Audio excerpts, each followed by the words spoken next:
Hello and welcome. I'm Amritanshu Rai and you're watching Law of the Land on Raj Sabha TV. Today we bring to you the Carriage by Air Amendment Bill 2015.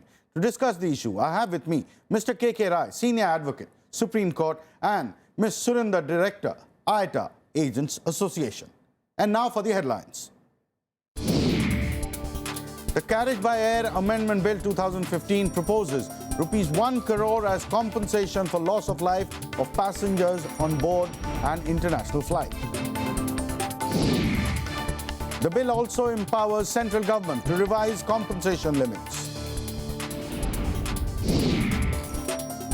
Compensation by Indian carriers untouched and will have to pay just 1/10 of their international counterparts.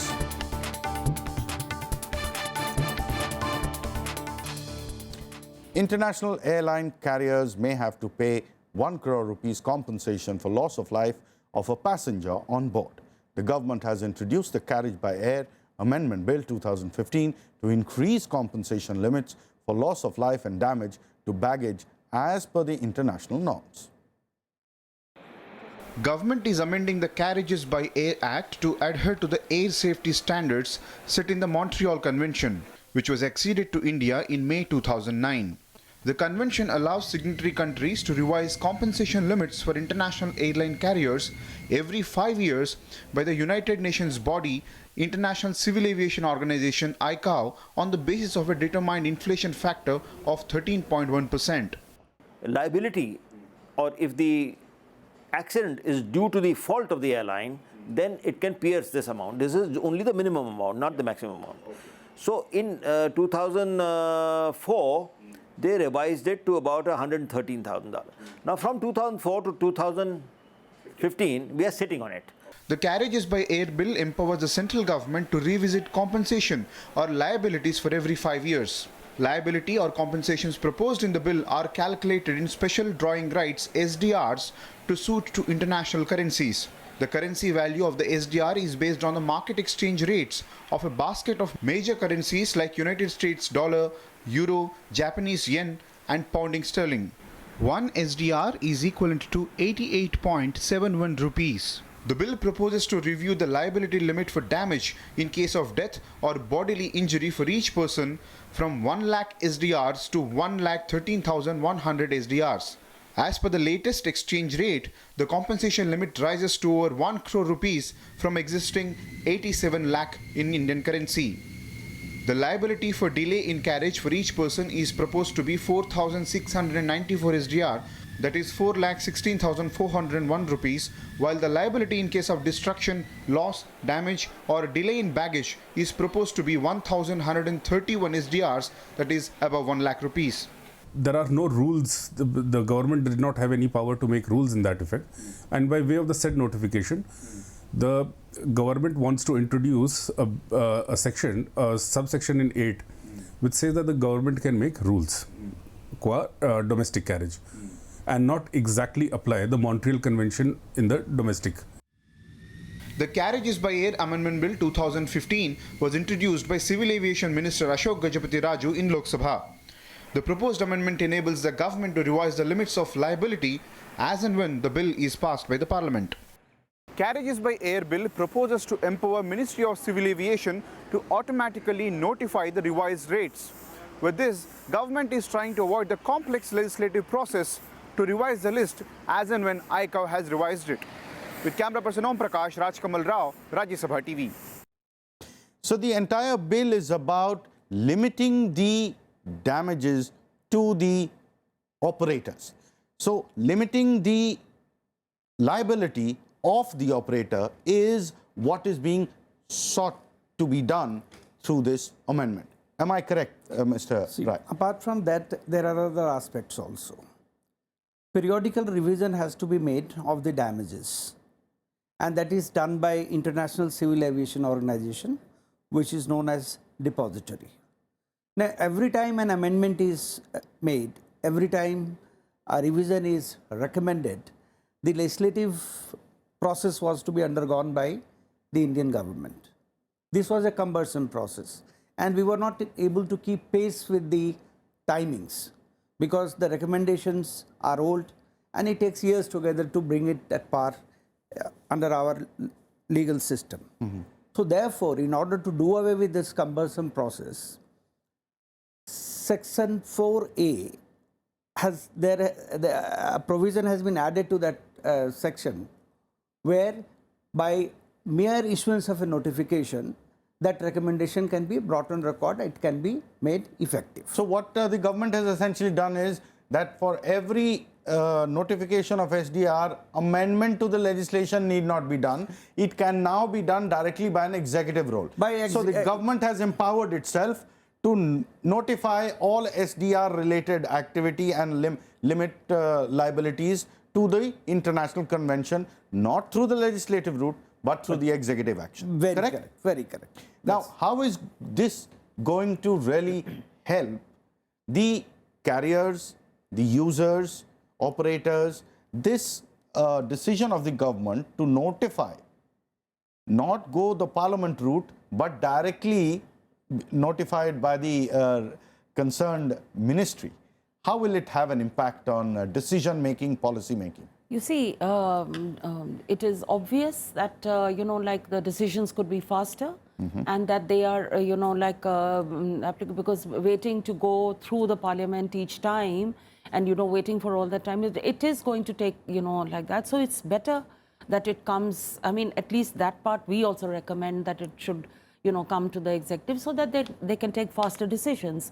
What I understand, even till now, whatever was decided in 2009, it has still not been ratified till date. Yes. So, which means that the power of those 5 years which the government got, that also has not been utilized. And now, in the 6th year of that, it is now going to the parliament. So what you're saying is that we are anyway, after every 5 years, there is a revision of the SDR, the liability thing, and we are running 5 years behind schedule as far as notifying is concerned. Exactly. So basically what should have been there 5 years, I mean in 2009, right. Now we are doing it in 2015 or trying to. Trying it's not to yet, do in 2015. Not yet done. Not so yet the all our passengers and everyone who flies from out from India will still get the old compensation. liability. Absolutely. And So, not the present, which it is they are entitled to. which they are entitled to internationally. And we are signatory to that we will give them whatever, we are at par with other countries. And we have signed that, on the paper. So, but why should the Indian customer or the person flying out of India not be, governed under that rule? Because we are waiting for the legislation. See? And whom whom do you really put this blame on? Who takes the blame for not benefiting the Indian consumer who should actually benefit out of that? So interestingly, the Montreal Declaration is of 1999, and the legislative changes we brought in was in 2009. So we had taken 10 years to bring in those changes, although we are signatory to the declaration way back in 1999. And obviously, Implication of that. If you can explain the implication of that in relation to the people who take advantage or who travel abroad and who are covered by these laws. See, what is the implication on them? 1999 it was notified, there internationally agreed upon, but 2009 they came with the law first, so 10-year loss there, and now another 5-year loss here. So, I mean, what is the net? Earlier it was 87 lakhs. See, now it has been pushed to 1 crore, over 1 crore.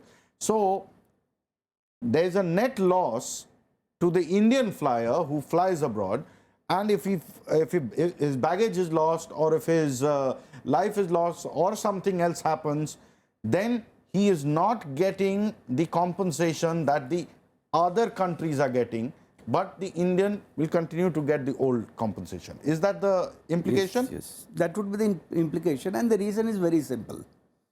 The consumer awareness, the awareness of the consumer rights, and the tort law in general has been a later phenomena in the country. Although the law we have been reading, but the citizen at large has been tolerant to consumer violations. And that is the reason, one of the reasons why there has been delay in enactments, because nobody bothered about it. So what he is saying, now that's a very important part he's done. He is saying that the evolution of the consumer grievance redressal in terms of compensation is a law which is still evolving in India, has not yet evolved.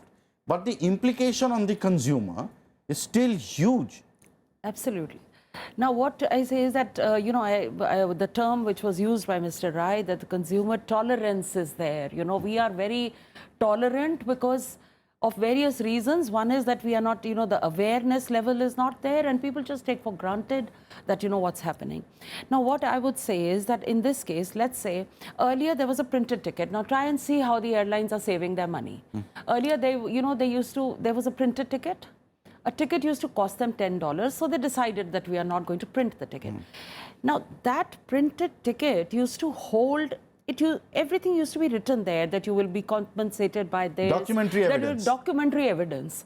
Now you see, it's even become like a paper ticket.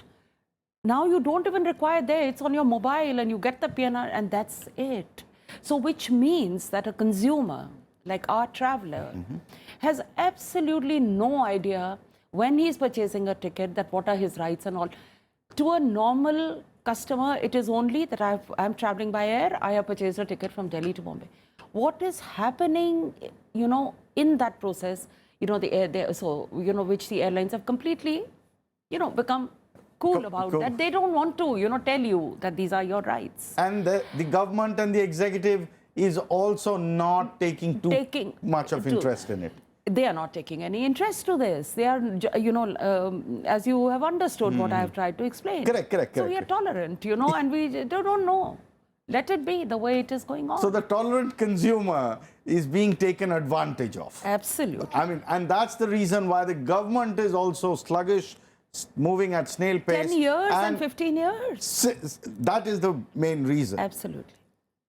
Time for a short break. Coming up, compensation liabilities by Indian carriers left untouched will have to pay just 1/10 of their international counterparts.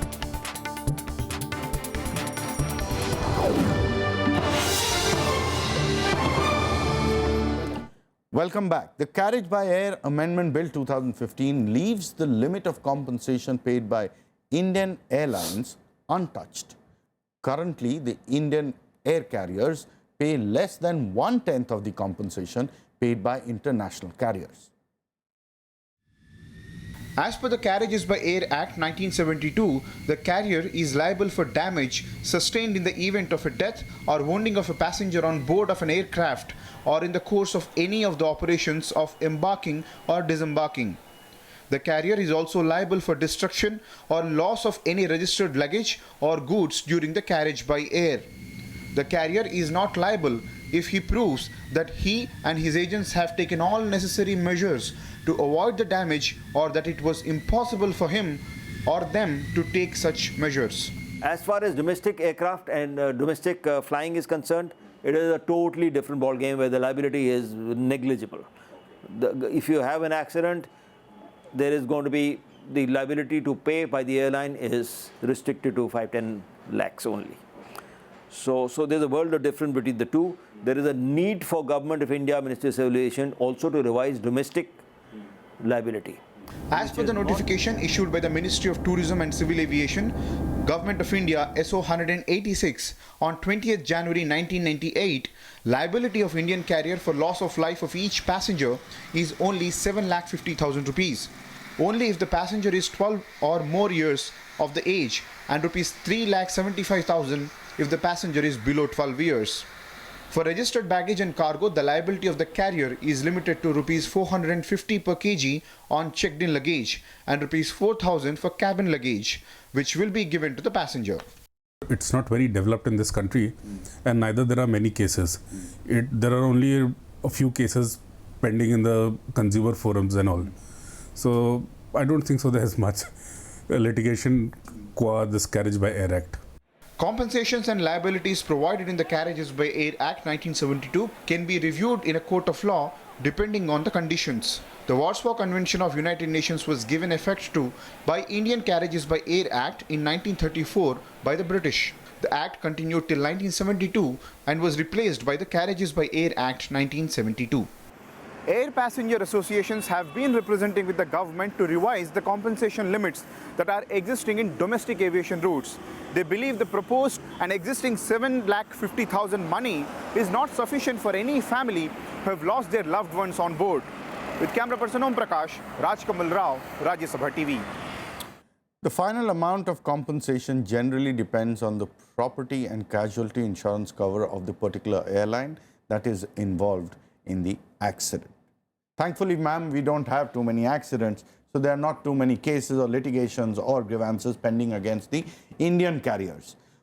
But why shouldn't the Indian carriers also be subject to the Montreal Convention? I absolutely ask you the same question. I mean, this is what we are questioning.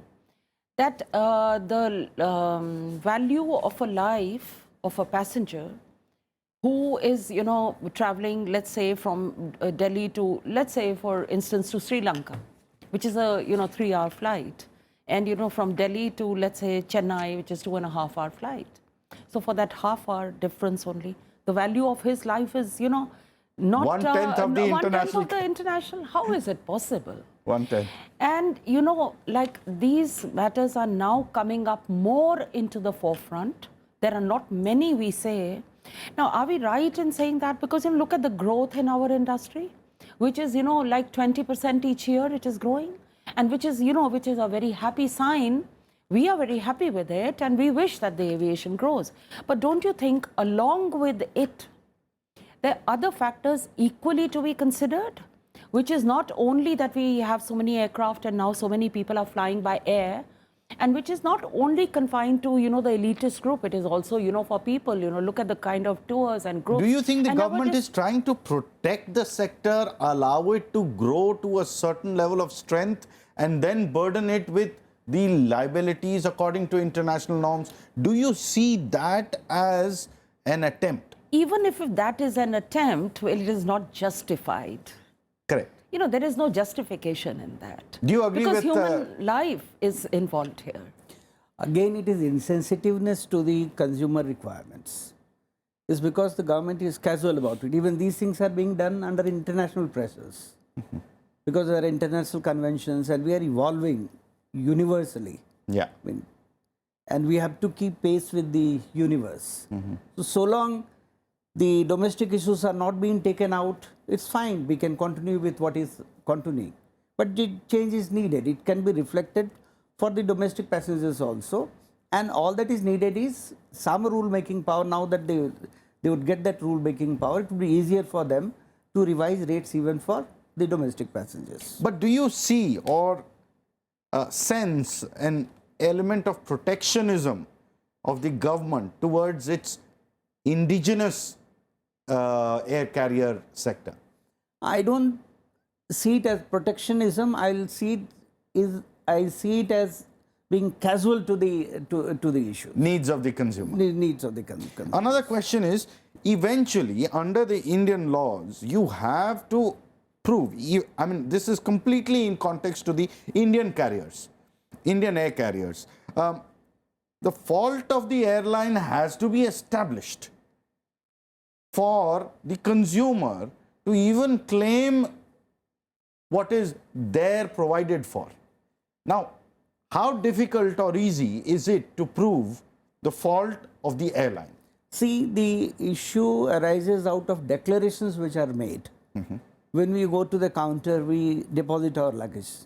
If there is no declaration, then the compensation has to be paid by the prefixed formula.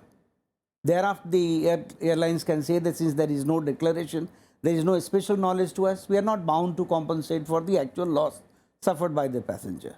So it would be advisable for the passengers that if the baggage is costlier than the general one, then there should be declaration, there should be information to the airlines when the ticket is being bought, which is not done. We just put our luggage and move on. So that also the onus of declaring the luggage and the value of the luggage. Let's suppose a consumer does go ahead and declares a value. What is the implication of that on the carrier? Can the carrier say that I will charge more, or you need to buy this insurance, or can the carrier say that? See, about certain items like jewelry and other things, they say that it shouldn't be put in the luggage. Check So it. therefore, once the declaration is there, the carrier also knows what is to be carried, what is not to be carried. Okay, I get it. Ma'am, there is a small little catch there for the consumer. Because the consumer, if he declares, then there is an issue whether what way it will be transported, whether it should be checked in or whether it should be in hand baggage. Right. And the airline has the right to decide that.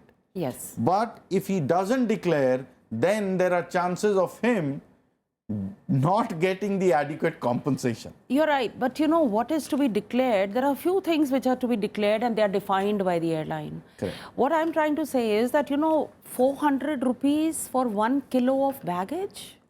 I mean, it is, how does it ever even match up in today's, situation? How does it match up?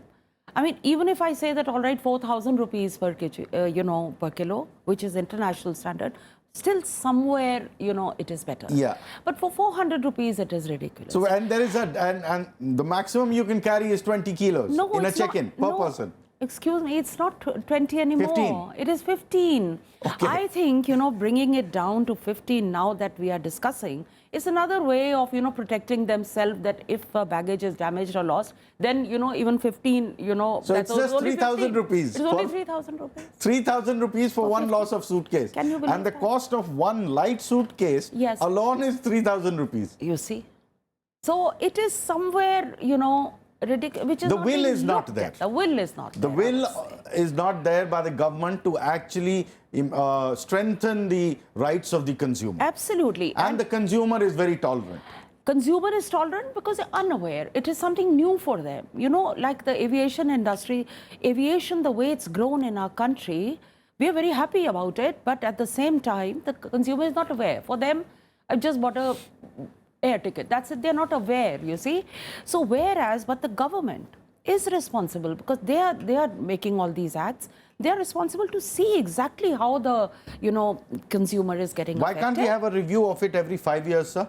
It should be. This is what I wanted to say, that when you have prefixed damages, the amount is fixed, then constant revision is needed. Otherwise, you evolve a formula where inflation is taken care of, other aspects are taken care of, and then you don't have to go for periodical revision of the rate itself, if other factors are taken into consideration. So it is essential that it should keep pace with the realities of the society. And the international level, if the inflation is recorded at 13, that's the average that they are taking, 13% and above, or a little over 13%. What should be the Indian inflation? It should be. Indian inflation is much more that way. Correct, correct. So, it should be. Another aspect is that the process of litigation has to be expedited. See, it's very attractive to read your rights in a statute. Correct, correct. But when you go to enforce them, you find the practical difficulties. The long down process in the courts where years together for, say, a petty amount of 10,000, you would not like to make 10, 15 visits to the court. You would like that to be disposed of at the earliest. So therefore, either we have some kind of tribunal where these things can be disposed of faster, or the process should be simplified so that people are encouraged to enforce their rights. So a lot needs to be done on the consumer front, Yes. and especially the Indian air carrier as it is evolving. A lot of focus from the policy and the government needs to be taken to address the several issues of the consumer and the tolerant consumer. That's all we have time for. Moving on, my colleague Raj Kamal Rao spoke to Mr. Kanu Gohen, former DG, DGCA, to get his point of view. Now, what has happened in our Indian regulation, Indian Act, Air Carriage by Air Act. In the Carriage by Air Act, which is embodied in the Aircraft Act and is in the aircraft rules, there it is about how much? 7,50,000. 7,50,000 for death. Domestic. Huh? Now, that should also have an upward revision, because what is 7,50,000 these days? If a man is dead, his family is dead. Why is this compensation given? To take care of his kith and kin who are left behind. Some may be lucky, they are affluent type, they did not, but there are many. And now this aviation is reaching to the common man, not only in India, but in the whole world. You have seen how air travel has gone up, isn't it? So we must cater to the minimum thing. Thank you, sir and ma'am, for joining us on this discussion. It's time for us to end the show. You can email your suggestions and comments to law.rstv@gmail.com. You can also watch our shows on the RSTV page of YouTube. We'll be back with a new issue and a new episode. Keep watching Rajya Sabha TV.